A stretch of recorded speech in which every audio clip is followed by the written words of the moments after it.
नमस्कार। आप सभी का स्वागत है आपके अपने चैनल ग्रैंड गौरव के ऊपर। आज से हम लोग बहुत ज़्यादा डिमांडेड सिचुएशंस को लेकर के काम करने वाले हैं। और सिचुएशन ये है कि आईटीसीएस का जो पेपर है वो बीटेक थर्ड ईयर के स्टूडेंट्स के लिए एकेटीयू में उसमें ऑब्जेक्टिव क्वेश्चंस होने वाले हैं, ऐसा यूनिवर्सिटी ने डिक्लेयर कर दिया है। तो एग्जाम्स जो होंगे वो ऑब्जेक्टिव क्वेश्चंस के बेसिस पे होंगे। तो इसी को ध्यान में रखते हुए आज से हम लोगों ने ऑब्जेक्टिव क्वेश्चन के सेट्स के ऊपर काम करना शुरू किया है और आपको पूरे एग्जाम तक हम ढेर सारे ऑब्जेक्टिव क्वेश्चंस के सेट्स प्रोवाइड कराते रहेंगे और उन सारे क्वेश्चंस को हम रिलेट करेंगे आपके कौन से टॉपिक से है, सिलेबस में कौन से पार्ट से है, कौन से यूनिट से है। तो ये जो क्वेश्चन सेट है ये बेनिफिशियल होने वाला है केटीयू स्टूडेंट्स के लिए जो बीटेक में हैं। तो जो भी स्टूडेंट्स ऐसे हैं जो बीटेक थर्ड ईयर में हैं और आईटीसीएस पढ़ रहे हैं, तो उन्हें इन सारे क्वेश्चंस को गो थ्रू करना चाहिए, क्योंकि ये बहुत सेलेक्टेड और बहुत चूजन ऑब्जेक्टिव क्वेश्चंस हैं और बहुत ज़्यादा इस बात के चांसेस हैं कि जो क्वेश्चंस हमने प्रिपेयर करे हैं वो आपको आपके एग्जाम्स में भी मिलेंगे। तो चलिए शुरू करते हैं आज से। लेकिन शुरू करने से पहले मैं एक रिक्वेस्ट आपसे ज़रूर करूंगा, जिन लोगों ने भी चैनल को सब्सक्राइब नहीं किया है वो चैनल को सब्सक्राइब ज़रूर कर लें, क्योंकि कॉन्टिन्यूस बेसिस पे आपको अपडेट्स मिलती रहेंगी। और मेरा ये जो प्रयास है वो ये है कि आईटीसीएस जो सब्जेक्ट है इसके माध्यम से हम सभी स्टूडेंट्स को अवेयर कर पाएँ अपने इंडियन ट्रेडिशनल नॉलेज सिस्टम के प्रति। तो चलिए शुरू करते हैं। सब्सक्राइब करना ना भूलें। तो क्वेश्चन के सेट्स जो हैं वो अलग अलग यूनिट से, अलग अलग टॉपिक से हैं। तो मैं आपको पहले एक एक करके क्वेश्चंस पढ़ता जाऊंगा और उसके बाद उन क्वेश्चंस के टॉपिक और यूनिट्स बताता जाऊंगा और उस पर फिर बात होगी। तो अगर ध्यान से देखें तो जो पहला क्वेश्चन है, which one of the following is the oldest theory of state. तो देखिए अभी हम लोगों का जो थियरी ऑफ स्टेट वाला वीडियो है ये क्वेश्चन उसी से रिलेटेड है। तो अगर आप देखें तो फर्स्ट यूनिट में सबसे पहले टॉपिक के तौर पर कॉन्सेप्ट ऑफ स्टेट और थियरी ऑफ स्टेट है। तो वहां से ये क्वेश्चन उठाया गया है जिसमें ये क्वेश्चन पूछा जा रहा है कि जो जितनी भी थियरीज स्टेट की हैं, 4 थियरीज हम लोगों को पढ़नी है, तो उसमें से सबसे पुराना जो स्टेट की थियरी है वो कौन सी है। तो आपके ऑप्शन के तौर पर 4 ऑप्शन दिए हुए हैं, force theory, evolution theory, social contract theory और उसके बाद डिवाइन ओरिजिन थियरी। तो आप देख सकते हैं हाईलाइटेड है आंसर डिवाइन ओरिजिन थियरी। अभी ये देखें, डिवाइन ओरिजिन थियरी को हम लोग ओल्डेस्ट इसलिए कह रहे हैं क्योंकि सबसे पहले मनु को राजा बनाया गया था और ये कहा गया था कि दुनिया में सबसे पहली बार जो स्टेट का कॉन्सेप्ट है वो मनु के राजा बनने के बाद से आया। तो डिवाइन ओरिजिन ऑफ थियरी ये कहती है कि अ, राजा जो है वो गॉड का रिप्रेजेंटेटिव होता है। तो यहाँ पर ये जो आंसर है, इस क्वेश्चन का जो आंसर है वो डिवाइन ओरिजिन थियरी है। यानी डिवाइन थियरी ऑफ ओरिजिन जो है स्टेट की, ये सबसे पुरानी थियरी है। सेकंड क्वेश्चन को देखते हैं। सेकंड क्वेश्चन क्या कह रहा है। तो सेकंड क्वेश्चन है the divine origin theory laid emphasis on. अभी ये देखें कि डिवाइन थियरी ऑफ स्टेट जो है ये किस चीज़ पर बहुत ज़्यादा फोकस करता है, किस चीज़ को बहुत ज़्यादा इम्पॉर्टेंट मानता है। तो आपके 4 ऑप्शंस आपके सामने दिए हुए हैं। Close connection between religion and politics, पहला ऑप्शन। दूसरे ऑप्शन के तौर पर complete separation of religion and politics. तीसरे ऑप्शन के तौर पर domination of religion by the king and the fourth option is equality of all main. तो इसका जो सही आंसर है वो फर्स्ट वन है कि हमेशा रिलीजन और पॉलिटिक्स को जब एक साथ जोड़ा जाएगा, जब एक साथ कनेक्ट किया जाएगा, रिलीजन रिलीजन जो है लोगों को डिविनिटी की तरफ लेके जाता है, लोगों को मिस्टिसिज्म की तरफ लेके जाता है, और स्टेट जो है ये एक मैटर है पॉलिटिक्स का। तो जहां पर भी डिविनिटी को, जहां पर भी रिलीजन को, जहां पर भी स्पिरिचुअलिटी को पॉलिटिक्स से रिलेट किया जाएगा वहां पर डिवाइन ओरिजिन थियरी है। तो आप समझ सकते हैं इसके आंसर में पहला जो आंसर का ऑप्शन है वो सही है। अगले क्वेश्चन की तरफ बढ़ते हैं। अगला क्वेश्चन है डिवाइन ओरिजिन थियरी किस चीज़ के ऊपर एम्फेसिस करती है। सेम उसी तरह का क्वेश्चन, और ये भी आपके origin of state first unit से रिलेटेड क्वेश्चन है। तो अगर देखें डिवाइन ओरिजिन थियरी किस चीज पर ज्यादा फोकस करती है, किस चीज पर ज्यादा इंपॉर्टेंस देती है। तो डिवाइन राइट ऑफ किंग पहला option, complete freedom for the people third option है subordination of kings to priest and the fourth one is regulation of state in accordance with religion. तो आप देख सकते हैं इसमें चौथा ऑप्शन जो है ये भी आपको बहुत हद तक लग रहा होगा, regulation of state in accordance with religion, लेकिन ये बात इंपॉर्टेंट है कि चौथा ऑप्शन सही नहीं है। इसलिए सही नहीं है क्योंकि हम राजा को डिवाइन राइट देते हैं, तो राजा रिलीजन से रिलेट करता हो या नहीं करता हो, लेकिन राजा को सुप्रीम माना जाता है। तो ऐसी कंडीशन में ये जो क्वेश्चन है, इस क्वेश्चन के फर्स्ट ऑप्शन को हम सही मानते हैं, और इस फर्स्ट क्वेश्चन के इस फर्स्ट ऑप्शन को सही मानते हुए आगे बढ़ते हैं अगले क्वेश्चन की तरफ। In the recent modern times the force theory में बी ऑब्जर्व्ड इन, देखिए ये क्वेश्चन एप्लीकेशन बेस्ड क्वेश्चन है, तो बहुत बार ऐसा होता है कि आपने कोई थियरी पढ़ लिया, कोई कॉन्सेप्ट पढ़ लिया, उससे रिलेटेड जो मॉडर्न सिचुएशन या उसके एप्लीकेशन बेस्ड क्वेश्चन पूछे जा सकते हैं। तो इस तरह के क्वेश्चन भी आ सकते हैं कि अगर हम फोर्स थियरी को देखना चाहें तो निम्न में से किस पर्सन के साथ फोर्स थियरी एसोसिएटेड दिखाई देती है। चार ऑप्शन आपके सामने हैं, लेनिन, हिटलर, विंस्टन चर्चिल और महात्मा गांधी। तो आप देखें फोर्स थियरी क्या कहती है। फोर्स थियरी भी theory of state first unit से रिलेटेड है। तो फोर्स थियरी क्या कहती है? फोर्स थियरी कहती है कि जिसके पास पावर है वही रूल करने के लिए, वही स्टेट को चलाने के लिए एलिजिबल होगा। तो अगर हम बात करें कि इन चारों लोगों में से पावर किसके पास थी, लेनिन अपने आप में एक बहुत बड़ा लीडर रहा। पावर की बात अगर हम करें तो इनके साथ फॉलोअर्स बहुत थे। हिटलर की अगर हम बात करें तो हिटलर की गिनती हम तानाशाहों में करते हैं एक तरह से। तो अगर ध्यान से देखेंगे तो इसका सही आंसर जो है हिटलर है, क्योंकि हिटलर ये मानते थे कि जिसके पास ताकत है, जर्मनी में इनकी अगर बात करें तो ये बात आती है सामने कि जिसके पास ताकत है वही जो है आगे जाएगा, वही स्टेट को चलाएगा, और उन्होंने प्रूव भी किया। विंस्टन चर्चिल ये बहुत अलग पर्सन रहे हैं, पॉलिटिक्स में भले रहे लेकिन इन्होंने बहुत हद तक सोशल वर्क और बाकी और सारी चीज़ों पर ध्यान दिया। और महात्मा गांधी जिनको हम पीस के लिए जानते हैं, जिनको हम नॉन वायलेंस के लिए जानते हैं, तो अगर इस क्वेश्चन के आंसर के रूप में देखेंगे तो आपका बी ऑप्शन बिल्कुल सही है। Next question, according to Kautilya there are, Kautilya के अनुसार एलिमेंट्स ऑफ स्टेट कितने हैं? ठीक, तो अभी यहाँ पर एक बात देख लें कि कौटिल्य ने, अच्छा बहुत सारे क्वेश्चंस के आंसर आपको किसी एक क्वेश्चन के थ्रू भी मिल सकते हैं। तो एक क्वेश्चन में जो पॉइंट्स आ रहे हैं या जो ऑब्जेक्टिव रखे गए हैं या जो ऑप्शंस रखे गए हैं, उन ऑप्शंस से रिलेट करके भी हम चीज़ों को लेके चलेंगे। तो आप ध्यान दीजिएगा, पहला जो क्वेश्चन आपके स्क्रीन पे दिख रहा है वो according to Kautilya there are, यानी कौटिल्य के अनुसार स्टेट के एलिमेंट कितने हैं, एक स्टेट के कितने तत्व बताए गए हैं। ठीक, तो अभी इससे रिलेटेड दो क्वेश्चन आपके सामने है। एक तो ये कि स्टेट के कितने एलिमेंट हैं, और दूसरा क्वेश्चन कह रहा है the famous work by Kautilya is, Kautilya का फेमस वर्क कौन सा है, कौटिल्य की प्रसिद्ध पुस्तक या प्रसिद्ध कार्य कौन सा है। तो अगर आप ध्यान से देखें तो कहा जा रहा है कि कौटिल्य ने अपनी बुक अर्थशास्त्र में, यानी कौटिल्य की जो पुस्तक अर्थशास्त्र है, कौटिल्य ने एक पुस्तक लिखी जिसका नाम अर्थशास्त्र है। तो कौटिल्य की फेमस जो बुक है वो अर्थशास्त्र नाम से प्रचलित है।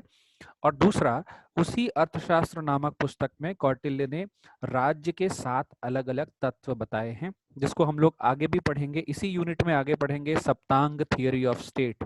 ठीक, जिसे हम लोग 7 लिम्स ऑफ स्टेट भी कह रहे हैं या 7 एलिमेंट्स ऑफ स्टेट भी कह रहे हैं।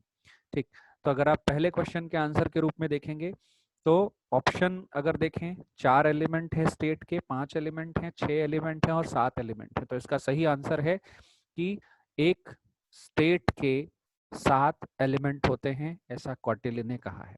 दूसरा जो आंसर है वो आपको अभी पता ही चल गया कि फेमस बुक जो है, फेमस वर्क जो है कौटिल्य की, वो कौन सी है, वो अर्थशास्त्र है। ठीक, अच्छा इसमें कई चीजें और भी लिखी हुई हैं, जैसे समुद्र शास्त्र। ठीक, समुद्र शास्त्र जो है ये एक प्राचीन पुस्तक है जिसमें रत्नों और बाकी और सारी चीजों के बारे में इंफॉर्मेशन है।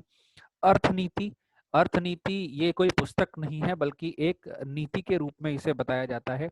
और राजनीति, राजनीति को भी हम लोग एक प्रैक्टिस के रूप में देखते हैं, ये कोई पुस्तक नहीं है। ठीक, तो अगर ध्यान से देखें तो अर्थशास्त्र ही एक पुस्तक है जो कि कौटिल्य ने लिखी है। अगले क्वेश्चन की तरफ बढ़ते हैं। Kautilya is also known as, Kautilya यानी चाणक्य, कौटिल्य का नाम, कौटिल्य के कई नाम हैं, तो कौटिल्य को एक नाम के रूप में हम चाणक्य कहते हैं। कौटिल्य का दूसरा नाम विष्णुगुप्त भी है। ठीक, तो अगर ध्यान से देखें इस क्वेश्चन को, Kautilya is also known as, Kautilya को और भी नाम से जाना जाता है। तो किस नाम से जाना जाता है? तो ब्रह्मगुप्त, ब्रह्मगुप्त ऑप्शन के रूप में है, विष्णुगुप्त है और चाणक्य है। तो इसका सही आंसर है फोर्थ वन, बी एंड सी, यानी विष्णुगुप्त नाम भी कौटिल्य का रहा है और चाणक्य नाम से भी कौटिल्य को हम जानते हैं। अगला क्वेश्चन जो कि आपके फर्स्ट यूनिट से ही रिलेटेड है, which among the following is not the part of saptanga theory of state, यानी स्टेट के 7 अंग बताए गए हैं, ये किसने बताए? अभी ऊपर वाले क्वेश्चन में हम लोगों ने देखा, कौटिल्य ने अपनी पुस्तक अर्थशास्त्र में स्टेट के 7 अंग बताए या स्टेट के 7 एलिमेंट बताए। तो क्या उन एलिमेंट्स में ये जो ऑप्शन में आपके सामने लिखी हुई चीजें हैं इनमें से कोई नहीं आती है? तो पहला ऑप्शन है जनपद, दूसरा ऑप्शन है कोश, तीसरा ऑप्शन है सम्राट और चौथा ऑप्शन है दंड। ठीक, तो आप ये देखें, सप्तांग थ्योरी ऑफ स्टेट में 7 एलिमेंट्स की बात की जाती है। जनपद एक पार्ट है, कोश एक पार्ट है, दंड भी एक हिस्सा है, लेकिन सम्राट जो शब्द है, सम्राट को हम एक एलिमेंट के रूप में नहीं मानते। ठीक, तो इसका आंसर है सम्राट, यानी कौन सा पॉइंट, निम्न में से कौन सा पॉइंट ऐसा है, निम्न में से कौन सी बात ऐसी है जो सप्तांग थियरी का हिस्सा नहीं है? तो इसका ऑप्शन है सम्राट। अब आप ध्यान से समझें इस चीज को कि जब आप सप्तांग थियरी ऑफ स्टेट पढ़ेंगे तो वहां सबसे पहला जो पॉइंट आता है वो आता है स्वामी। ठीक, तो स्वामी जिसे ब्रैकेट में हम लोग समझते हैं किंग, स्वामी कौन होगा? तो स्टेट का स्वामी, स्टेट का जो ओनर होगा उसे ही हम लोग कंसिडर करेंगे स्टेट के एलिमेंट के रूप में। लेकिन यहाँ पर जो शब्द लिखा हुआ है वो सम्राट लिखा हुआ है, तो ये ध्यान देना है, आपको कंफ्यूजन नहीं होनी चाहिए, आप बहुत सतर्क रहें इस चीज को लेकर के कि अगर और कोई ऑप्शन है तो थोड़ा सा देख लें, पहले समझ लें। ठीक, सप्तांग थियरी में सबसे पहला पॉइंट आता है स्वामी। ठीक है, तो स्वामी ही आंसर होना चाहिए था। अगर यहाँ पे स्वामी ऑप्शन होता तो फिर हम उसे काउंट नहीं करते, लेकिन चूंकि यहाँ पे सम्राट लिखा है इसलिए हम इसे सप्तांग थियरी का पार्ट नहीं मान रहे। अगले क्वेश्चन की तरफ बढ़ते हैं। अगला क्वेश्चन है किनशिप और kingship are the same concepts. इसमें ट्रू और फॉल्स दो ऑप्शन दिए हुए हैं। तो आपके ऑब्जेक्टिव क्वेश्चन कई तरीके से पूछे जा सकते हैं, मैचिंग भी हो सकती है, 4 ऑप्शन के भी हो सकते हैं, ट्रू फॉल्स भी हो सकते हैं। So let us move on to the topic, kingship और किनशिप क्या सेम है? तो पहले आप इस चीज को समझ लें, किनशिप जिसे हम नातेदारी कह रहे हैं और किंगशिप जिसे हम बादशाहियत या एक राजशाही कह रहे हैं, तो ये दोनों अलग अलग चीजें हैं। ठीक है, तो जब अगर हम किनशिप की बात करते हैं, ठीक है, तो हम लोग जब स्टेट की थियरीज पढ़ रहे थे तो इवोल्यूशन थियरी ऑफ स्टेट जो है, वहां पर इवोल्यूशन थियरी ऑफ स्टेट पढ़ते टाइम एक टॉपिक के रूप में किंगशिप वर्ड आता है। ठीक है, और किंगशिप क्या है? तो किंगशिप जो है एक प्रैक्टिस है, किंगशिप एक प्रैक्टिस है जिसको यूज करने वाला कौन होता है? राजा होता है। तो किसी भी स्टेट में जब राजा पावरफुल हो, राजा एक अथॉरिटी पर बैठा हो और वो स्टेट को गवर्न कर रहा हो, ठीक, पूरी अथॉरिटी के साथ, काउंसिल ऑफ मिनिस्टर्स के साथ, तो उसे हम लोग किंगशिप कहते हैं। लेकिन किंगशिप का मतलब नातेदारी, ये इवोल्यूशन की थियरी से रिलेटेड है। तो ये भी फर्स्ट यूनिट से रिलेटेड क्वेश्चन था। दूसरा अगला जो क्वेश्चन है उसको देख लेते हैं, concept of natural liberty is associated with. ठीक है, देखिए स्वाभाविक जो स्वतंत्रता है वो किससे जुड़ी हुई है? ठीक है, तो 4 स्टेट की थियरीज हम लोगों ने पढ़ी, डिवाइन ओरिजिन थियरी जिसे हम मिस्टिकल थियरी भी कह रहे हैं, force theory, social contract theory और इवोल्यूशनरी थियरी। तो इन चारों में से अगर हम देखें नेचुरल लिबर्टी किसके साथ एसोसिएटेड है, तो अगर ध्यान से देखें तो डिवाइन ओरिजिन थियरी में क्या है, राजा राजा गॉड का रिप्रेजेंटेटिव होता है, तो वहां पर गॉड गॉड के रिप्रेजेंटेटिव के तौर पर राजा ने जो कह दिया वो बात लोगों को माननी है, तो वहां पर नेचुरल लिबर्टी नहीं है।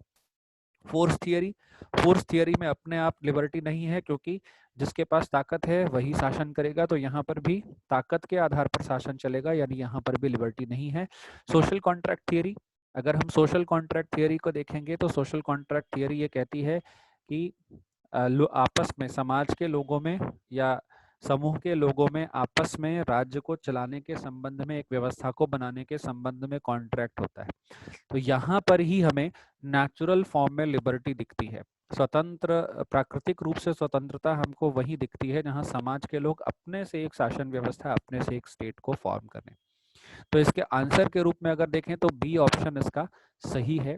इवोल्यूशनरी थियरी अपने आप में कहती है कि स्टेट एक दिन में नहीं बना, बल्कि धीरे धीरे इवॉल्व हुआ है। तो इसमें भी हम देख सकते हैं नेचुरल लिबर्टी की बात आती है, लेकिन नेचुरल लिबर्टी की बात सबसे ज्यादा कहाँ आती है, तो वो सोशल कॉन्ट्रैक्ट थियरी में आती है। Now again the question is a state must have how many elements.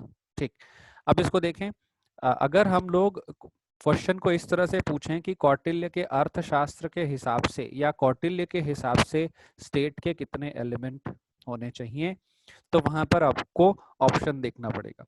तो कहते हैं कि अगर हम कौटिल्य के अकॉर्डिंग या अर्थशास्त्र के अकॉर्डिंग स्टेट के एलिमेंट देखेंगे तो आपको 7 ऑप्शन पे जाना पड़ेगा, यानी कहीं अगर ऑप्शन के रूप में 7 लिखा है तो वो आंसर सही होगा, क्योंकि अभी हम लोग पढ़ रहे थे ऊपर सप्तांग थियरी ऑफ स्टेट, यानी कौटिल्य ने स्टेट के लिए 7 अंग बताए हैं। तो अगर अगर ये क्वेश्चन आता है कि कौटिल्य ने कितने अंग बताए या कौटिल्य ने कितने तत्व बताए राज्य के, ठीक, या अर्थशास्त्र नामक पुस्तक में कितने तत्व बताए गए, तो वहां पर ऑप्शन के रूप में आपको 7 देखना होगा। लेकिन अगर हम मॉडर्न टाइम के हिसाब से देखेंगे कि एक स्टेट में कितने एलिमेंट होने चाहिए, तो मिनिमम 4 एलिमेंट होने चाहिए। ठीक, मिनिमम 4 एलिमेंट होने चाहिए एक स्टेट में। तो ये आंसर के रूप में अगर आप देखें तो इसका थर्ड ऑप्शन, सी ऑप्शन बिल्कुल सही है। ठीक, एक स्टेट में 4 एलिमेंट होने चाहिए। नेक्स्ट, अगला question, Manusmriti was related to. ठीक है, मनुस्मृति, ठीक है। अच्छा देखिए, फर्स्ट यूनिट से रिलेटेड ही अभी सारी चीजें, सारे क्वेश्चंस उठ रहे हैं, सारे क्वेश्चंस चल रहे हैं। ठीक, एक दो क्वेश्चन इसमें और भी जगहों के आएंगे तो हम उसको कोट करेंगे, लेकिन पहले देख लेते हैं Manusmriti was related to, Manusmriti किससे संबंधित थी। ठीक, तो मनुस्मृति एक पुस्तक है, वो पुस्तक किससे संबंधित है। ठीक, एंशिएंट पीरियड में वो पुस्तक जो है उसमें कौन सी बातें बताई गई, क्या उसमें लॉ के बारे में बताया गया, क्या उसमें एनवायरनमेंट के बारे में बात हुई है, क्या उसमें युद्ध और युद्ध की नीतियों के बारे में बात होती है, या क्या उसमें संगीत के विषय में बात होती है। तो इसका जो ऑप्शन है, पहला ऑप्शन इसका सही है कि मनुस्मृति एक लॉ यानी विधि की पुस्तक है। तो सबसे पहला विधि शास्त्र, सबसे पहली कानून की किताब हम किसे मानते हैं, सबसे पहली कानून की किताब दुनिया के अंदर, वो मनुस्मृति मानी जाती है। अच्छा, इसे हम स्पेशली इंडियन रेफरेंस में, इंडियन कॉन्टेक्स्ट में पढ़ रहे हैं, तो ये ध्यान रखना है कि भारत में सबसे पहली, सबसे प्राचीन जो लॉ की किताब है वो मनुस्मृति है। तो Manusmriti is related to law, exactly. Now अगले क्वेश्चन की तरफ बढ़ते हैं। In the theory of origin of state, political consciousness is a factor in. देखिए, कह रहा है कि जितनी भी थियरी स्टेट की हम लोगों ने पढ़ी है ओरिजिन में, उसमें पॉलिटिकल कॉन्शियसनेस ये जो फैक्टर है ये किस थियरी में आता है। ठीक, तो क्या ये डिवाइन थियरी में आता है, क्या ये सोशल कॉन्ट्रैक्ट थियरी में आता है, क्या ये फोर्स थियरी में आता है, या फिर ये इवोल्यूशन थियरी में आता है। तो इसका आंसर है इवोल्यूशन थियरी। तो इवोल्यूशन थियरी ऑफ स्टेट में कुल 5 फैक्टर बताए गए हैं, जैसे kinship, war and peace, clashes of classes, इस तरह के 5 पॉइंट बताए गए हैं, जिनमें एक पॉइंट है, सबसे लास्ट पॉइंट है इवोल्यूशन थियरी का, वो है पॉलिटिकल कॉन्शियसनेस। यानी कोई भी सोसाइटी जब एक सिस्टम को बनाने और चलाने के लिए इतनी सजग हो जाए, इतनी सचेत हो जाए कि वो एक सिस्टम बना दे, तो एक राज्य बन जाता है। तो इवोल्यूशन थियरी में सबसे लास्ट पॉइंट के रूप में हम पॉलिटिकल कॉन्शियसनेस को देखते हैं, यानी राजनीतिक चेतना इसको कहते हैं। ठीक, अगले क्वेश्चन की तरफ बढ़ते हैं। अगला क्वेश्चन जो है ये आपके all Indian scripts are derived from sorry, जितनी भी स्क्रिप्ट्स हैं, जितनी भी लिपियां हैं, वो कहाँ से डिराइव हुई हैं इंडिया में। तो अगर इंडिया में जितनी लिपियों की बात हम करें, देखिए भाषा और लिपि दो चीजें हैं, ठीक है, तो स्क्रिप्ट्स और लैंग्वेजेस, ठीक है, अगर इसकी बात हम करेंगे तो ये आपको ये जो टॉपिक है भाषाओं का और लिपियों का, ये आपकी सेकेंड यूनिट में आता है। तो अगर हम सेकेंड यूनिट में बात करें कि all Indian scripts are derived from, Bharat में जितनी भी लिपियां हैं वो कहाँ से आई हैं, ठीक है, तो ऑप्शन के रूप में आप पहला देख सकते हैं ब्राह्मी, दूसरा खरोष्ठी, तीसरा द्रविडियन और उसके बाद देवनागरी। तो इसका सही आंसर है ब्राह्मी। ठीक है, तो भारत में लिपियों के रूप में अगर देखें तो ब्राह्मी लिपि जो है उसी से हम बाकी सारी लिपियों को देख पा रहे हैं। अच्छा, एक इम्पॉर्टेंट बात यहाँ पे आपको समझ लेनी है, जो कि हम लोग बाकी थियरी के जो वीडियोस हैं उसमें भी पढ़ते चलेंगे, क्योंकि वहाँ पर भी आपको वीडियोस अवेलेबल हैं। ये जितनी भी चीज़ें हैं, I am not only making objective questions और सेट ऑफ क्वेश्चंस, लेकिन हाँ, इससे रिलेटेड लेक्चर्स भी अवेलेबल आपको होते रहेंगे। तो आप सब्सक्राइब करें हमारा चैनल और सब्सक्राइब करके वीडियोस को देखते रहें, ताकि आपको जानकारी पूरी मिलती रहे।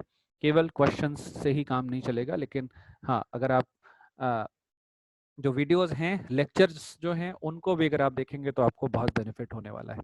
तो चलिए इस क्वेश्चन को फिर से लेते हैं। All Indian scripts are derived from, अभी इसको देख ले कि जितने भी स्क्रिप्ट भारत में, जितने भी लिपियां विकसित हुई हैं, उनको दो कैटेगरीज में डिवाइड किया गया। एक तो देवनागरी, ठीक है, दूसरा द्रविडियन, ठीक है, और ये देवनागरी और द्रविडियन, ये जो सेक्शंस डिवाइड किए गए हैं, ये किससे डिवाइडेड हैं, तो ब्राह्मी लिपि से डिवाइडेड हैं। यानी ब्राह्मी लिपि से सारी लिपियां, सारी भाषाएं हमें देखने को मिलती हैं।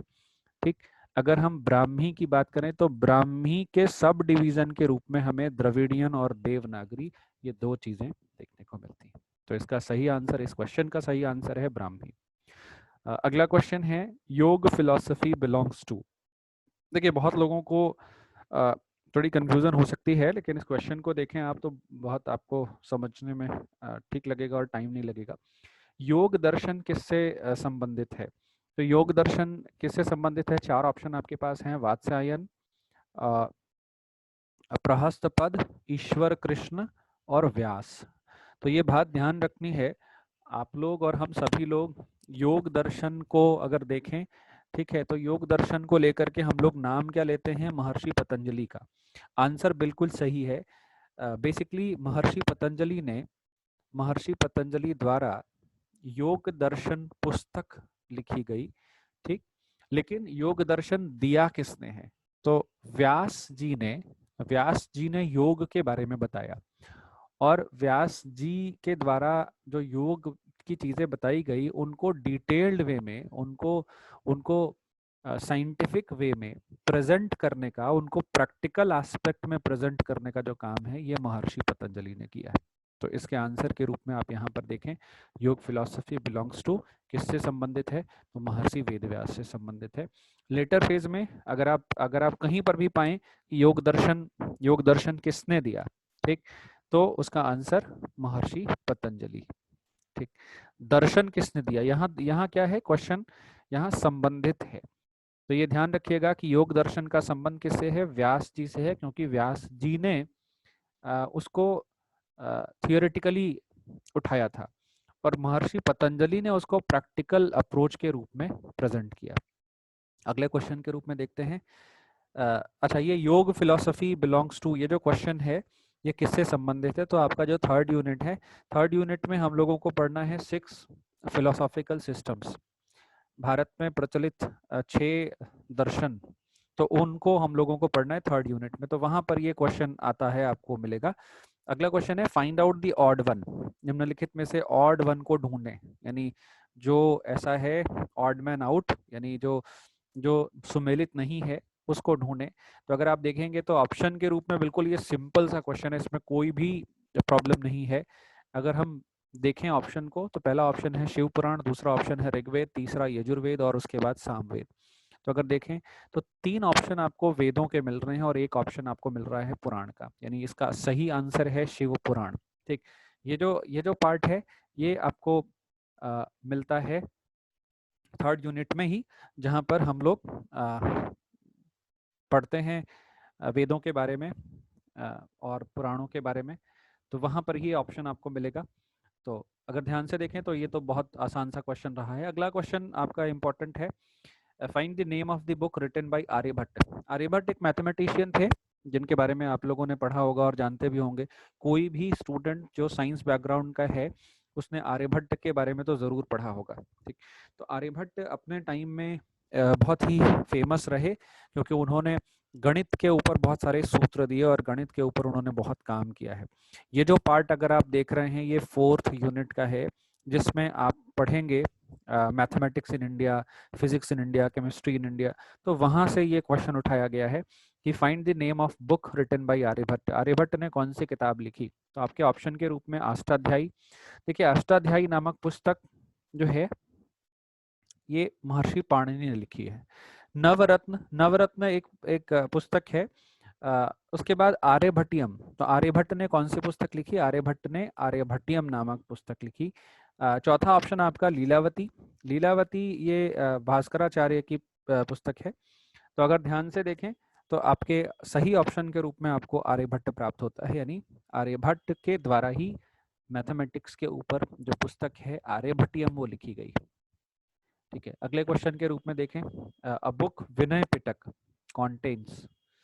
ठीक, विनय पिटक में कौन सी चीजें आती हैं? विनय पिटक का कंटेंट क्या है?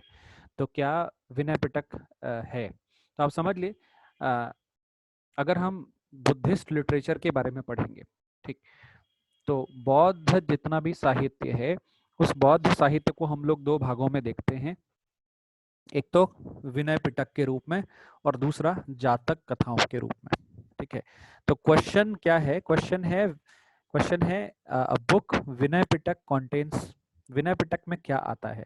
तो विनय पिटक क्या है? तो बुद्धिस्ट रूल्स बताए गए हैं विनय पिटक में। यानी त्रिपिटक नामक पुस्तक बौद्ध धर्म की सबसे प्रसिद्ध पुस्तक है और उस त्रिपिटक नामक पुस्तक के 3 हिस्से बताए गए हैं, इसीलिए उसका नाम त्रिपिटक है। त्रिपिटक मतलब 3 पिटारे।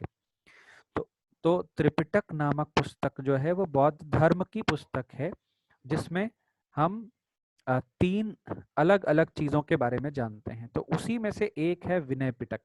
ठीक, तो विनय पिटक जो पुस्तक है वो किससे संबंधित है? तो वो बुद्धिस्ट रूल्स से संबंधित है, बौद्ध धर्म के नियमों से संबंधित है।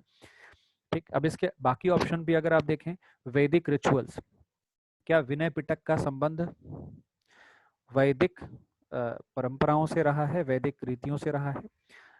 3rd option stories of battle, क्या विनय पिटक में युद्ध से संबंधित कहानियों के बारे में बात हुई है? या क्या विनय पिटक में जैन टीचिंग्स, जैन जो शिक्षाएं हैं वो आती हैं? तो इसका सही आंसर है कि विनय पिटक में बुद्धिस्ट रूल्स यानी बौद्ध धर्म के नियम बताए गए हैं। अगला क्वेश्चन है, ये भी बुद्ध से ही रिलेटेड है, तो वहां पर हम लोग जब बुद्धिस्ट फिलॉसफी पढ़ेंगे तो वहां पर भी ये चीज आती है। क्वेश्चन है, what does the word Buddha defines? ये जो बुद्ध शब्द है, बुद्ध शब्द का सही मतलब क्या है या बुद्ध शब्द से हम क्या डिफाइन कर रहे हैं? तो बुद्ध का मतलब क्या है? बुद्ध का मतलब क्या क्लेवर वन यानी एक चतुर चालाक व्यक्ति होता है, स्मार्ट वन एक सक्षम बढ़िया व्यक्ति है, समझदार व्यक्ति है, the most non violent person एक अहिंसक व्यक्ति, या फिर एन एनलाइटेंड पर्सन? तो इसका आंसर है बुद्ध का अर्थ है, बुद्ध का अर्थ है जिसने स्वयं में प्रकाश को ढूंढ लिया, जिसने स्वयं में ज्ञान की खोज कर ली, वही बुद्ध है।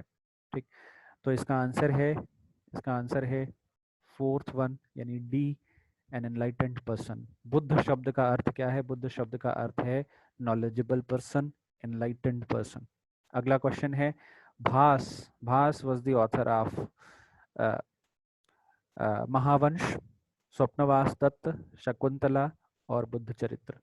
अब देखें ये जो पार्ट है ये हम लोगों को मिलता है, ये जो क्वेश्चन है ये क्वेश्चन कहाँ से उठाया गया इसको भी देख लें। ये क्वेश्चन उठाया गया है आपकी 3rd यूनिट से, जहाँ पर आपको लिटरेचर के बारे में पढ़ना है। तो वहाँ पर फेमस संस्कृत पोइट्स के बारे में पढ़ना है। तो अगर आप ऑप्शन देखेंगे फेमस संस्कृत पोइट्स, तो वहाँ से ये क्वेश्चन उठाया गया है कि भास ने कौन सी रचना की है।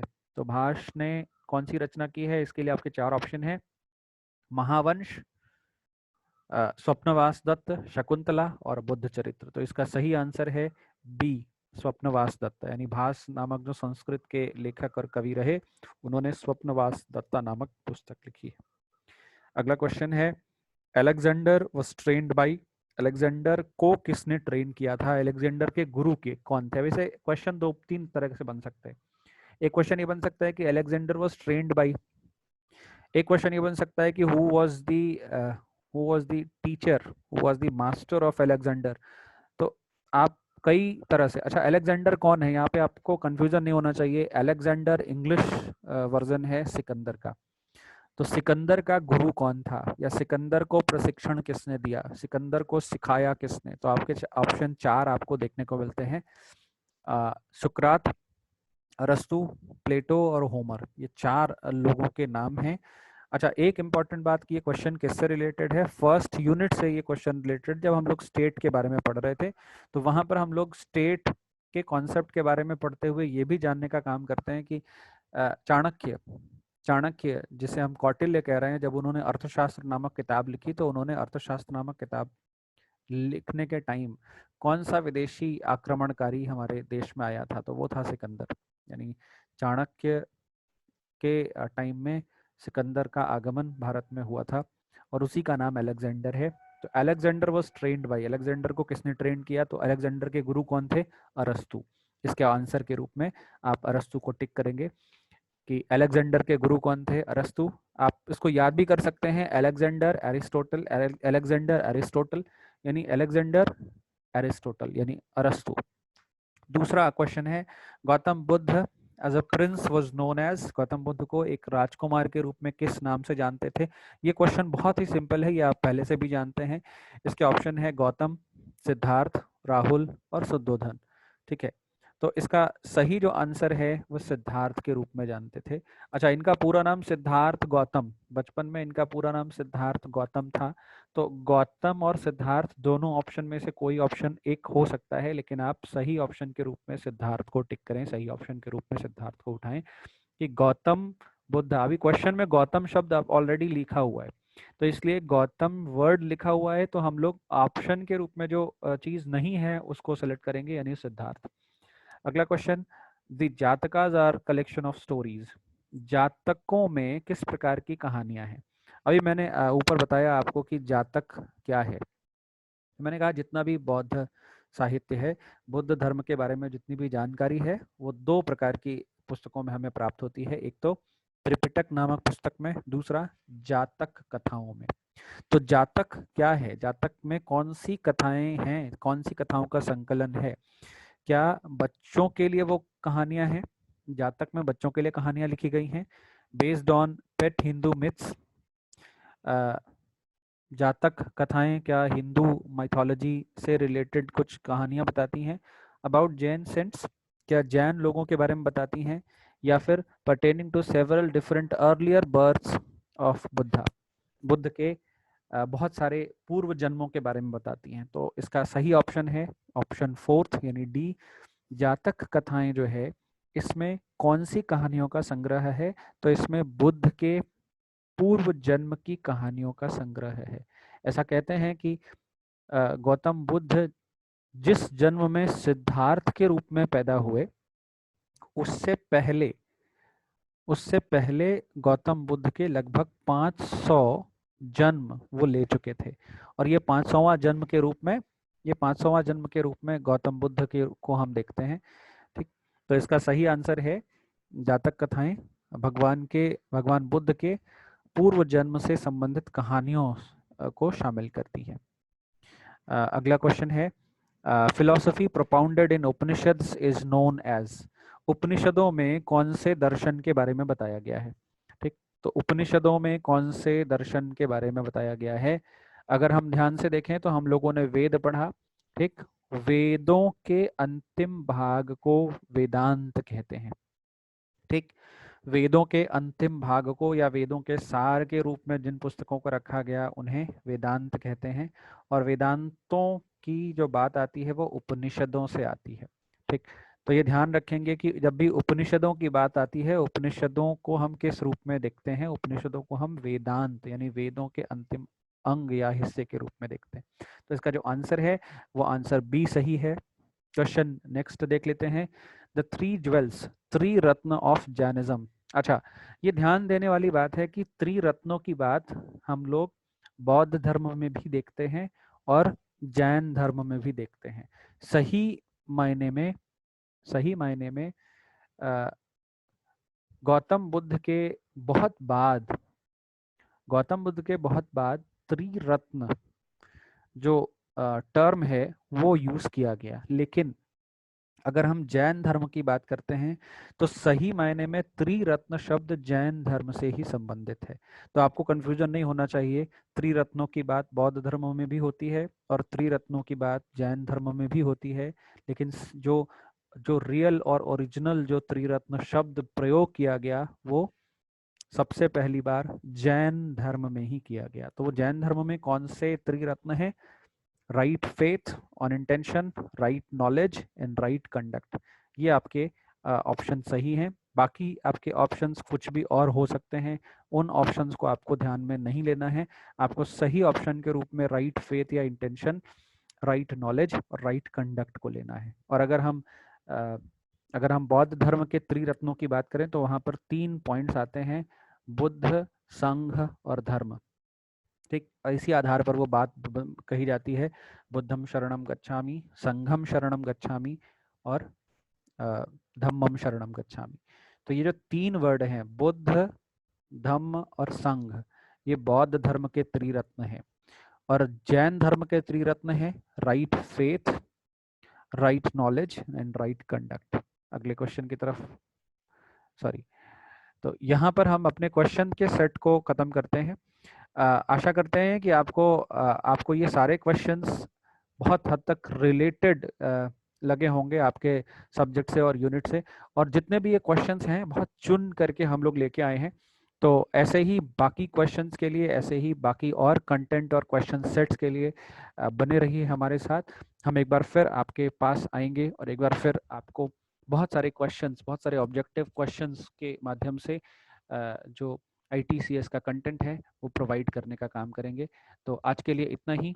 जाने से पहले मैं रिक्वेस्ट करता हूँ आप सभी से कि हमारे चैनल को सब्सक्राइब ज़रूर करें, वीडियो अच्छा लगे तो लाइक ज़रूर करें और इसे ज़्यादा से ज़्यादा स्टूडेंट्स तक, ज़्यादा से ज़्यादा लोगों तक पहुँचाएँ, ताकि इन क्वेश्चंस के बेसिस पे इंडियन नॉलेज सिस्टम में जो डेवलपमेंट या जो एडवांसमेंट की बात AICTE सोच रही है उसे हम कर सकें। और अगर इस वीडियो में चीज़ें आपको अच्छी लगी तो कमेंट करके हमें ज़रूर बताएं, ठीक है। चलिए, आज के लिए इतना ही। मिलते हैं अगली वीडियो में, तो इंतज़ार करें हमारी अगली वीडियो का।